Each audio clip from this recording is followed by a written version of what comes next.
Bon, aujourd'hui, on met à l'épreuve ce Renault Twizy au contrôle technique chez Decra. Mais comment ça, le contrôle technique est obligatoire sur les quadricycles? Si, je vous explique. Et nouveau jour aujourd'hui dans la rénovation de ce Twizy, et ou plutôt le contrôle et la vérification du bon état de ce dernier. Allez, c'est parti. Là, on va commencer par l'identification du véhicule, c'est-à-dire plaque d'immatriculation, la frappe à froid qui est sur le véhicule. Est-ce que lors de l'achat d'un véhicule, quadricycle ou non, tu recommandes aux potentiels acheteurs de regarder la frappe à froid? Ah, toujours, ouais. On commence par ça. On va dire surtout sur le CL, puisqu'en vérité, il n'y avait jamais eu de contrôle. Donc on peut se retrouver avec des soucis, hein, surtout sur les motos. À partir de là, je vais valider, voilà, et là on va aller relever les kilomètres.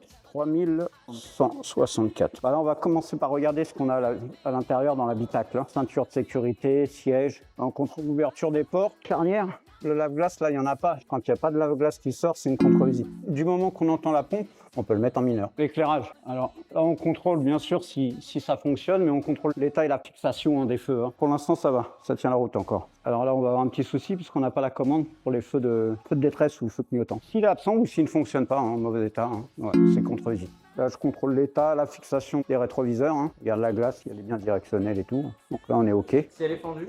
Si elle est fondue, ça peut être du mineur. Après, s'il manque vraiment un élément, le scotch, tout ça, c'est interdit. Au jour d'aujourd'hui, c'est interdit. Tout ce que Voilà. tu me dis là, c'est valable à la fois pour les L, Pour le VL, c'est exactement la même chose. Hein. On contrôle l'état, pareil, la fixation du pare-brise. Hein. Donc on va commencer par regarder l'état de nos pneumatiques. On va la lever quand même. On regarde un petit peu en même temps l'état. Hein. la date de fabrication d'un pneumatique et d'appose sur un pneu, Oui. s'il n'est pas déformé, s'il n'est pas craquelé, Oui. ce n'est pas une contre-visite. Pas du tout concerné. La vraie obligation, surtout, c'est d'avoir la bonne monte, les bons indices de charge ou de vitesse, et d'avoir le petit E pour le sigle, comme quoi il est bien homologué européen, le pneumatique. Là, normalement, ça nécessite un défaut. On n'a pas le petit bouchon. Maintenant, on va contrôler quand même l'état et la fixation des pare-chocs, des pare-boues, et tout ce qui englobe le véhicule. On voit qu'il n'est pas très bien fixé. Hein.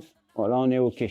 On va la lever. On va pouvoir commencer à contrôler les roulements, freinage et voir les jeux. C'est parti. On contrôle tous les jeux hein, au niveau des demi-trains, rotule de suspension, rotule d'articulation, rotule de direction, les amortisseurs, l'état et la fixation, les ressorts, tout ce qui est freinage, hein, flexible de frein, plaquette de frein. Puisque s'il y a moins d'éléments à contrôler, ça ne sera pas forcément plus rapide. Vous allez comprendre pourquoi.